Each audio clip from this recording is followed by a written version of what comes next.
en enero y abril o mayo se resolvió la sentencia de dos personas que llevaron a la Corte Interamericana el problema de la prisión preventiva oficiosa. Y entonces la Corte dijo que estaba incorrecto lo que hizo, pero además le dijo, tienes que modificar, porque la Corte dicta sentencias y deben de acatarse. Esa es la idea, respetar los tratados internacionales, ¿no? Y le dijo, tienes un año para quitarla.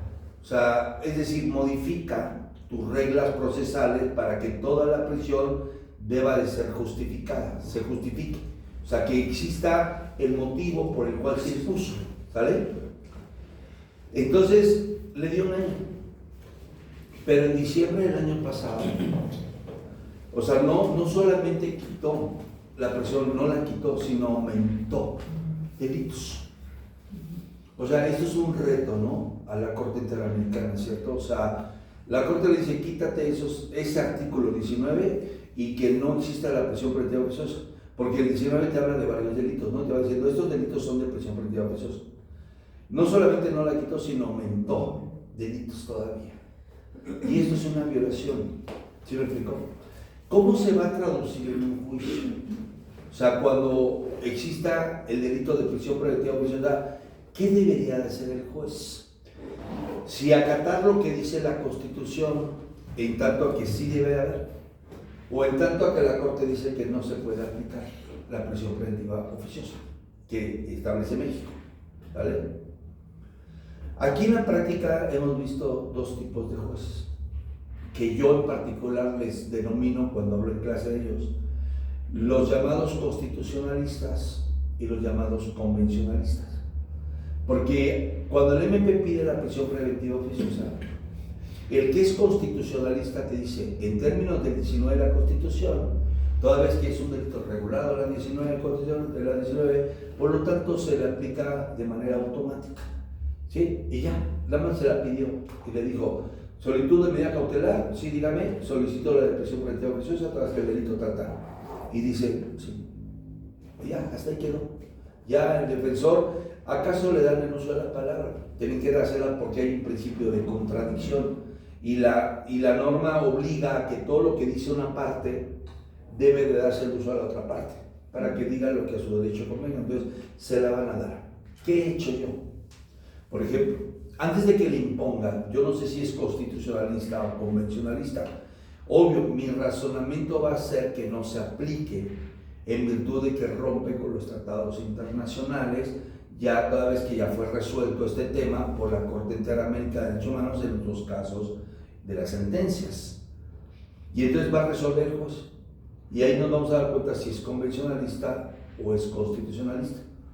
Si dice, escuchando ya las partes se resuelve y toda vez que efectivamente el 19 de la Constitución establece que existe la prisión preventiva oficiosa, legal, ¿sí? Y por lo tanto hay que acatar a la Constitución y este delito por el cual se le imputó son del que está consagrado para la prisión preventiva oficiosa, se queda la prisión preventiva oficiosa. ¿Vamos bien? Y otros te va a decir que efectivamente México ha suscrito tratados internacionales, entre ellos la Convención Americana de Derechos Humanos, la cual juró casi respetarla, y toda vez que la Corte ya resolvió en relación de esta prisión preventiva, declarándola inconvencional, por lo tanto no se aplica. ¿Sí? O sea, vamos a encontrar. Y esto no va a significar en fuero local o federal. Esto no va a implicar fuero local, Ciudad de México, Estado de México, sino en los mismos juzgados. ¿Sí me explico? O sea, en Barritos, por ejemplo, puede existir un juez que sea constitucionalista o que sea, ¿qué? Convencionalista, ¿cierto?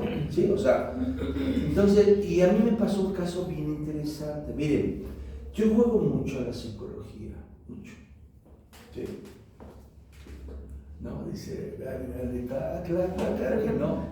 Miren, por ejemplo, yo le digo a un juez, señoría, no dudo que usted sea un juez de corte convencional, porque usted acata verdaderamente los tratados. Y yo he escuchado hablar de usted. Usted es un juez buenísimo y brillante. Nunca lo he visto. ¿Verdad? Juega mucho la argumentación, juega mucho la seducción. ¿Cierto? O sea, así lo que le llaman las mujeres coco wash de los hombres. ¿Sí? O sea, ya escuchaste, güey, labiero, ¿sí o no? Sí, claro. También existe el labiero en jurídico, ¿vale? O sea, ustedes tienen que usar las herramientas necesarias para lograr su objetivo. En Otumba me tocó un asunto donde eran como 6 detenidos, nosotros íbamos por 2. Habían otros 2 abogados que iban por otros, y había una defensora de oficio, porque ese cuate no contrató a un particular, sino lo que hizo fue, pues, el defensor de oficio, y era una chica. Cuando estábamos en la imputación y todo ese tipo de cosas, si habían algún receso, yo ya venía preparado con mi documentación para debatir la prisión preventiva justificada en el domicilio, etcétera, ¿sabes? Entonces, cuando hubo un receso, yo le dije al Ministerio Público, le digo, oiga, ¿va a pedir usted la prisión preventiva justificada? Me dice, no, la oficiosa, porque estos son de los delitos de oficiosa. Y yo le dije, ¿pero a poco este juez son de los que imponen las oficiosas? Y dice, sí. Todo lo que hemos llevado, pues él lo conoce, pues es MP de ahí. Y dice, todo lo que nosotros llevamos, cuando es oficiosa, se la pedimos y la imponen. Y ya después nos acercamos a la defensora de oficio y le comenté, yo le digo que este juez, porque ella después conoce también al juez, y le digo, ¿son de los que imponen la oficiosa? Y me dice, sí. Le digo, o sea, todavía después de la corte interamericana, yo sí, te la imponen. Vale. Cuando entramos a medida cautelar a debate. Y el MP, fíjense qué interesante fue esto. Se logran 2 cosas muy buenas. Cuando el MP dijo, señoría, imposición de prisión preventiva oficiosa, toda vez que viene el artículo tal, este es un delito, ¿sale? Perfecto. Partes, cuando me toca a mí, le digo, su señoría, es atendible lo que la Corte Interamericana, y empiezo a hablar de la convencionalidad. Pero entre eso le digo, señora, no dudo que usted sea un juez de corte convencional y hace respetar los tratados internacionales. Digo, pero además es importante, señoría, que esto de la reforma judicial está afectando a ustedes, los jueces, y son 3 cosas, fíjate, una de ellas, y agarro, le digo, señoría, de verdad, eso de la prisión preventiva oficial ya quedó declarado que es inconvencional. Le digo, espero que usted haga historia, ¿no? ¿Estás moviendo tanta? Bueno, pues, ¿qué creen? Cuando empezó a resolver, dice, efectivamente, la prisión preventiva oficiosa es inconvencional, ¿verdad? Fíjate qué interesante. O sea, no atendió lo que siempre ha atendido en todos los asuntos.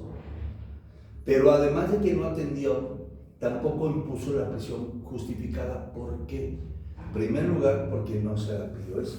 Y segunda, no puede él dar una prisión preventiva justificada si no se la han argumentado con datos de prueba. Él no puede suplirlo al Ministerio Público, ¿sale? O sea, él es imparcial. Y dice, y en virtud de que no se aportó algún dato, ¿por qué? Ahí les va.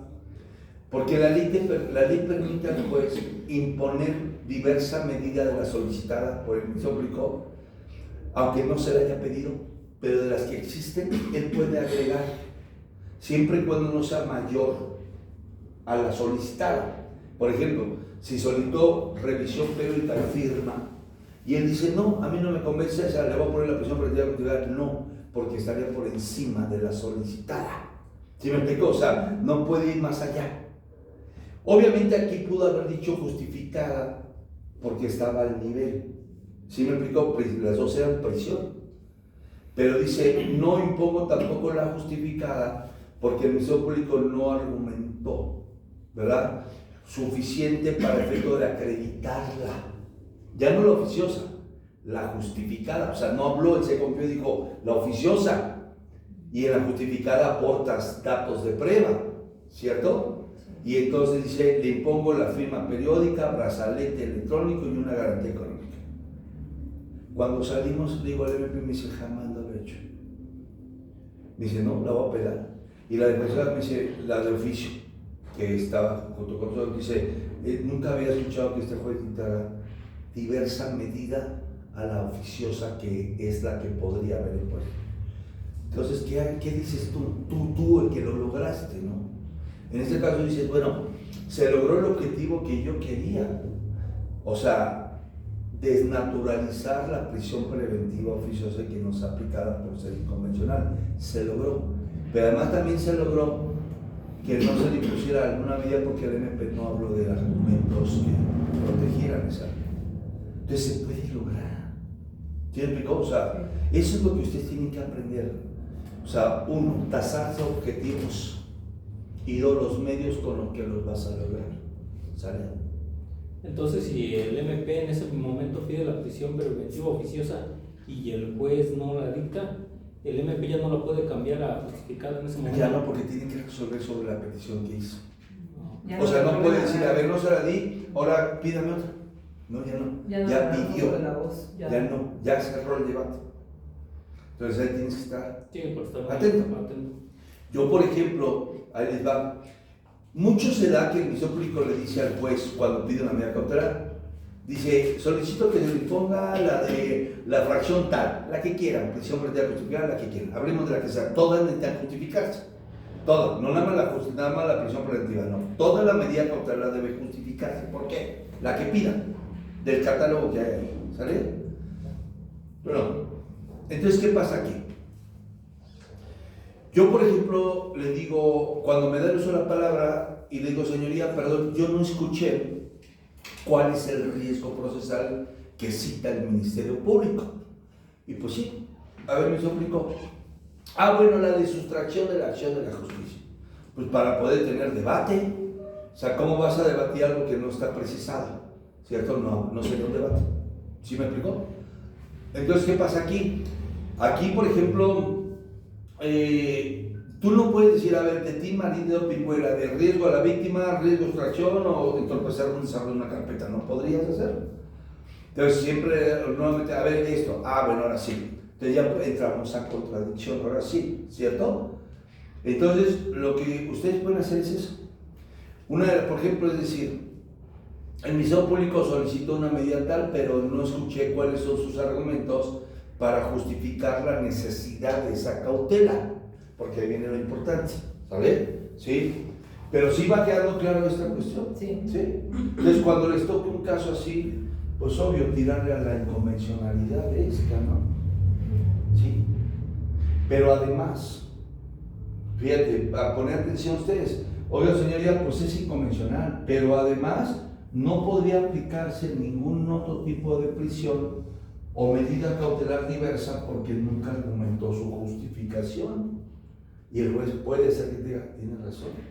Y lo ha pasado. O sea, no pueden poner diversa porque el MP no me argumentó ni me demostró la necesidad de esa cautela. ¿Sí me explicó? Entonces tienen que estar muy, muy atentos en este tipo de cosas. ¿Sale? Ajá. Pero bueno, viene la pauta. Vamos a armar una pauta. ¿Sale? ¿Sí?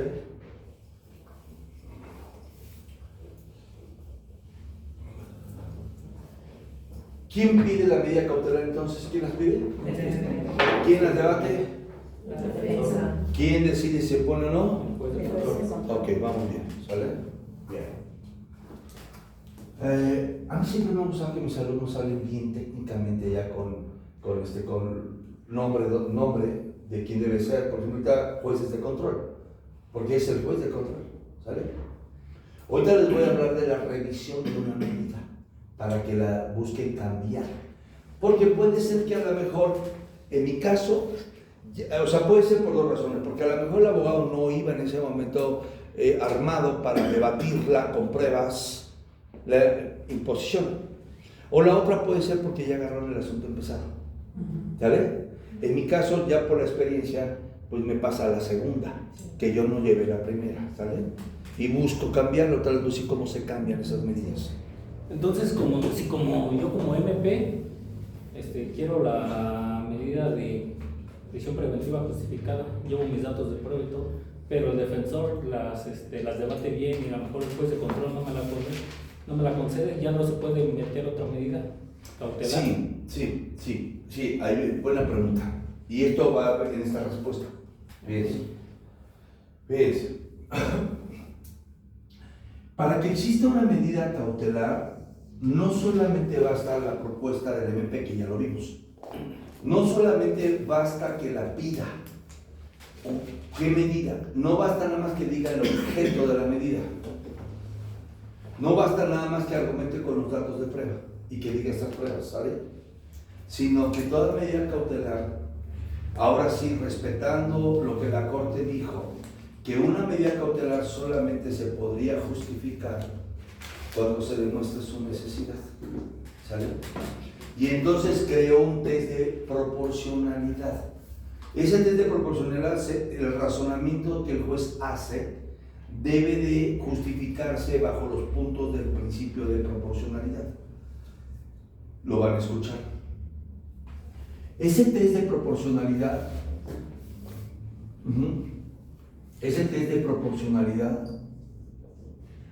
tiene que analizarse 3 puntos.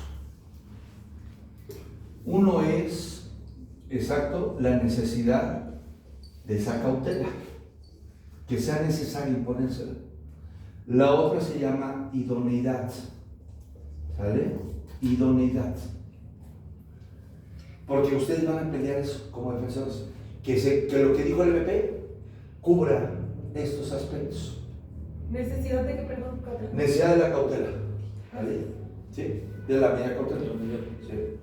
La otra es la idoneidad y la otra se llama proporcionalidad.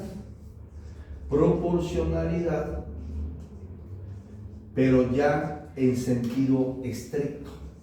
Esta proporcionalidad como título es en sentido amplio y abarca estos 3 puntos, ¿vale? Pero cuando hablas de proporcionalidad como subtemas, subtemas, es en sentido estricto y poca gente en la práctica usa este. Y funciona muy bien si la sabes manejar. Ahorita les voy a decir cómo se maneja, ¿sí? En sentido estricto, ¿sale? En sentido. ¿Vamos a ver? Sí. Vean, toda medida cautelar que se impone, que el juez impone, debe acatar estos 3 principios. De no hacerlo, se lo ganarías en un amparo. ¿Vamos bien? Vean lo importante de esto, se lo ganarías en un amparo, esa medida impuesta. Ya vimos que el MP la solicita, ¿cierto? Sí. Y debe ser porque debe haber un riesgo, ¿cierto? Sí. Sí. Que puede ser sustracción de qué? De la justicia. Que puede ser riesgo a la A la víctima. o entorpecer una Proceso. investigación, ¿vale? Cuando el MP cita esto, lo analiza su petición. A ver, me lo pediste por sustracción, perfecto, ya lo analicé. Me estás diciendo que la medida cautelar que tú quieres es la que establece el 155 y quieres la de la fracción 18ª, que es la de prisión preventiva, ¿qué? Justificada. Porque la oficiosa, ¿en qué artículo está? 19 de la Perfecto, muy bien, vamos bien todos, ¿sabes? ¿Sí? Bien. Entonces, una vez que escuchó sus argumentos, el juez del MP, ¿verdad? Y sus datos de prueba con los que acredita eso que está diciendo, ¿vale? Entonces el juez va a resolver. Y entonces dice, en base a los argumentos, sí se acredita con esos datos de prueba que existe un riesgo de que se vaya a ir. Por lo tanto, tengo que la necesidad de imponer la medida cautelar. Vean, ¿sale? Esto se basó aquí. Pero ahora viene la decisión de él, si la que le está pidiendo, porque una cosa es que sí le acredite que exista un riesgo, y otra cosa es que la necesidad sea la de prisión preventiva justificada. Porque ahí donde el juez entra y dice, no le impongo esa y le impongo otra porque si hay un riesgo. Pero con que vaya a firmar es más que suficiente. Vean, ¿ya vieron cómo vino el razonamiento? Y esto de imponerla se llama idoneidad. Es decir, ¿qué medida cautelar es la más idónea que pueda satisfacer ese riesgo procesal, que lo pueda evitar? Y ahí es donde dice el cambio, ¿no? O sea, para mí la prisión preventiva que me pide el MP, que sí me está justificando un riesgo, porque no hay domicilio, pero no es idónea, porque al imponerle otra, podría lograr el objetivo que se desea, que es que no se vaya un brazalete electrónico. ¿Se explicó? Un arraigo en el domicilio, una firma periódica. A eso se llama idoneidad. También lo peleamos nosotros. Así como el juez lo va a razonar, también nosotros se lo podemos decir. Señoría, tomando en cuenta que si usted cree que hay un riesgo procesal, también lo es que no es idónea la prisión preventiva para justificar ese riesgo, porque se puede hacer un brazalete que puede neutralizar ese riesgo a que pueda producirse, porque está siendo ubicado. Ese se llama, cuando debatimos, se llama idoneidad, lo que estamos haciendo. Señoría, el artículo 155 habla de 14 medidas, ¿sale? La última es la prisión preventiva musical, pero hay unas antes, y entonces se las menciono, ¿sale? ¿Sí se va quedando claro? Sí. Esta, señoría, es más idónea. También puede cubrir el brazalete electrónico, la firma periódica, quitar el pasaporte. ¿Sí me explicó? O sea, entonces, ahí es donde ustedes tienen que oído a todo lo que el MP le dijo, ¿sale? Porque antes que el juez resuelva, primero les va a dar el uso la palabra, ¿sale? Señoría, pero además se está acreditando el domicilio, el arraigo. Entonces ya no entraría esa idoneidad, porque vas a debatir la que pidió, ¿sale? Y va a decir el juez, efectivamente, sí, máxime que la defensa me está diciendo que sí hay un arraigo domiciliario. Entonces vamos a minimizas ese riesgo. Aunque el juez diga, existe la posibilidad, aunque el arraigo existe, pero bueno, que se pueda ir, porque trae un antecedente penal, ¿sale? Entonces le va a decir, pero ya aparte que acredite el arraigo domiciliario, la que pide el Ministerio Público es innecesaria. O sea, no hay necesidad de esa cautela porque no es la única.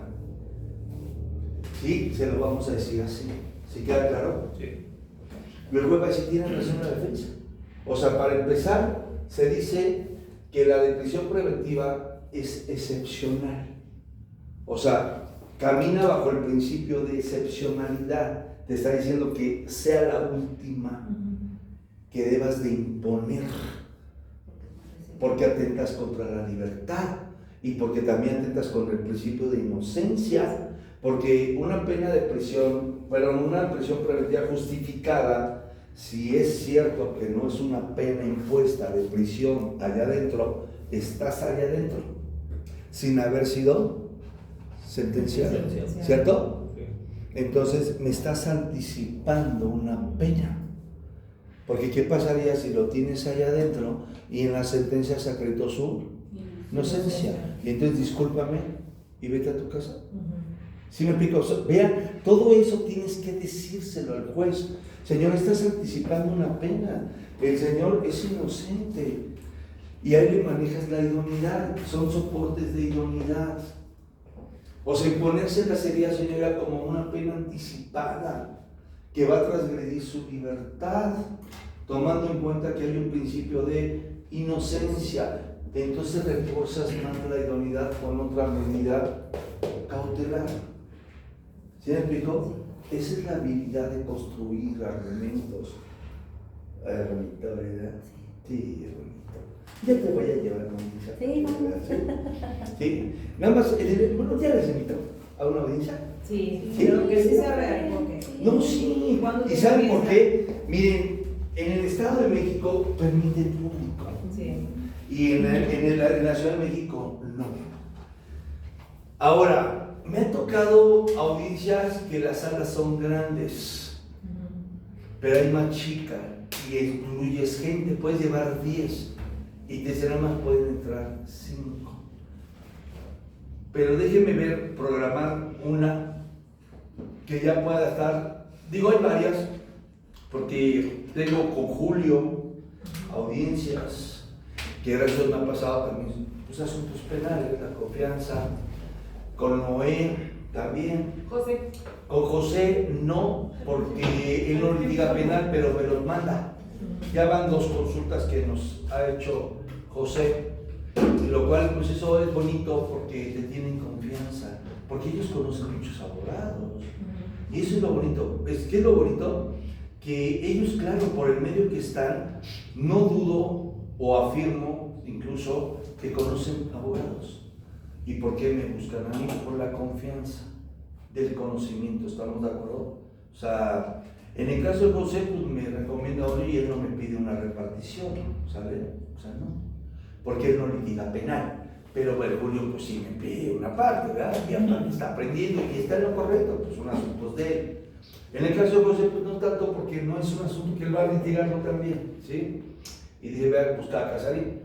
O cuando le cae un asunto a uno de sus socios y quieren reforzar más el conocimiento, bueno, pues me piden que los asesore.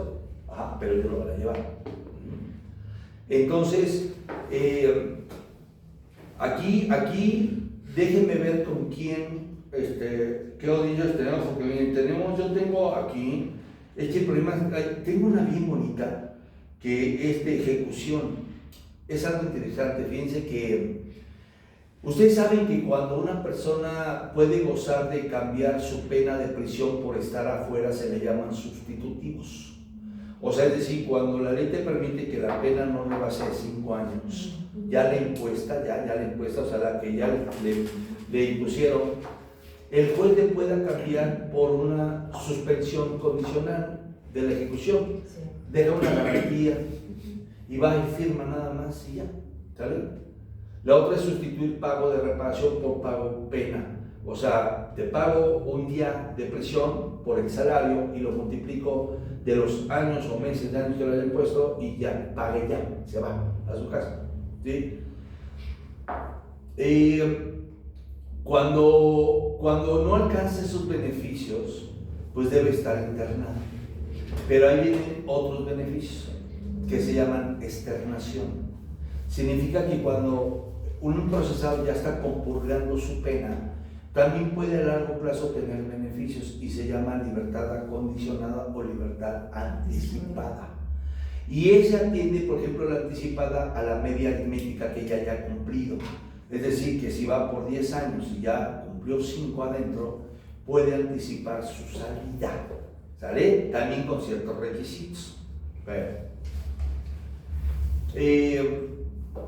Nos tocó un caso muy interesante aquí en Cuautitlán, donde yo quise innovar, a ver si el derecho innovas, y quién lo innova, las propuestas de nosotros, los litigantes, ¿sale? Buscamos encauzar al juez que dicte algo sobre un razonamiento de nosotros, y en este caso el señor que estamos llevando va por el delito de violación agravada, o abuso sexual agravado menor de cierta edad, y el señor ya tiene 82 años.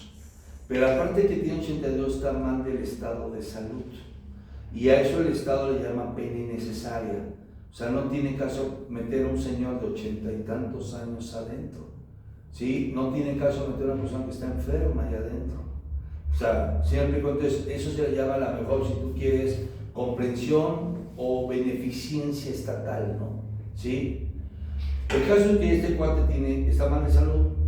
Y entonces, y de edad, pues ya cumple la edad que establece como requisito, ¿no? Para evitar esas penas a ellos, aunque lo hayan hecho, ¿sale?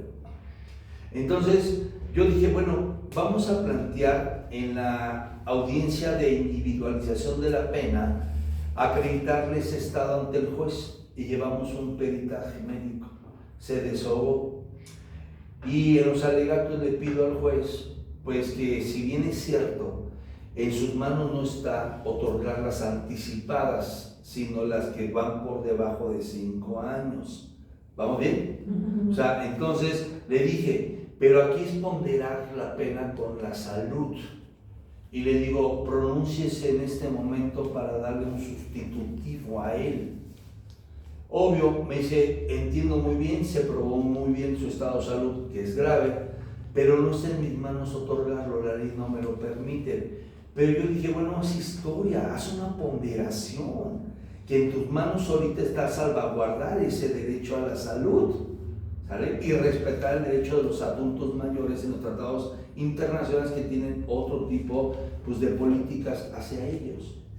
Obviamente el juez, yo sabía de antemano que iba a un 80% de negativa, porque no es parte de su función de él, ¿sí queda claro? O sea, no lo podría hacer.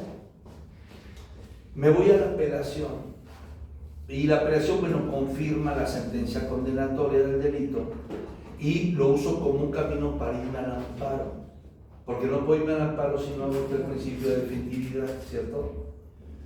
Entonces, y el amparo me lo concede, pero interesante, dice efectivamente, o sea, el delito lo confirmó, dije, está confirmado, ¿verdad? Porque peleé también lo del delito, pero dice, efectivamente, como lo dice el quejoso, se acreditó su derecho a la salud y que está mal, dice, y hay que respetar los tratados internacionales, y le dice, le instruyo al juez de ejecución, dice, al juez de ejecución, que es el que podría hacerlo, dice que ponga mucha atención a ese estado de salud y a la edad etaria de 80 años, que ya es mayor, para que se pronuncie en relación a esos puntos para ver si procede un sustitutivo temporal, no libertad condicionada, vean, porque son varios los derechos que existen. Dice, porque sí quedó debidamente acreditado. Obvio, no dice hazlo, porque invade esferas jurisdiccionales, no podría hacerlo él, porque él es el que revisa y dice, pero no le puede ordenar al juez de que dáselo, porque esa es función del juez de ejecución, pero casi se lo está diciendo, ¿sí? Que ponga atención a eso porque quedó debidamente probado, ¿sale? Pero hay algo interesante, te dice, esos asuntos se llaman controversias judiciales. Cuando ustedes van a pedir una libertad anticipada, una libertad condicionada o un sustitutivo en el juez de ejecución, tienes que hacerlo a petición de parte y tienes que hacer un escrito que se llama controversia judicial. Señoría, vengo a solicitar una libertad anticipada, vengo a solicitar, o sea, si me aplico, o sea, eso lo tiene que hacer. Pero el amparo le ordena, eso sí, al juez de ejecución que abra la controversia de oficio, cuando la ley no te habla que existe la oficiosidad, esa petición de parte.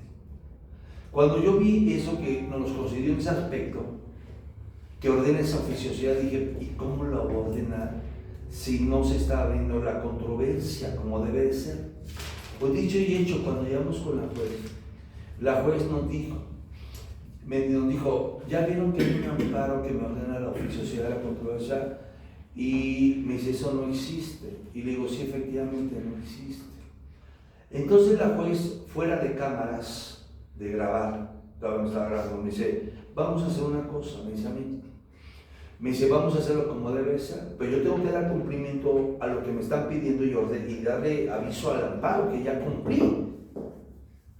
Entonces me dice, vamos a una cosa, ¿qué le parece?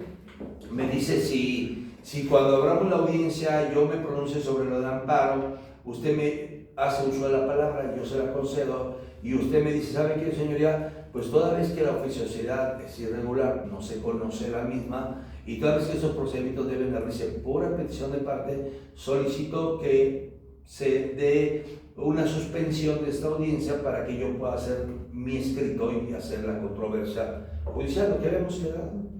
Y sí, efectivamente, lo hicimos así, y eso es la forma en que vamos ahora a aprobar ahora ante la juez de ejecución con un dictamen pericial. Pero lo que voy aquí es cómo a veces se dictan cosas que no aparecen instituidas legalmente, o sea, no existe esa figura. ¿Sí me explicó?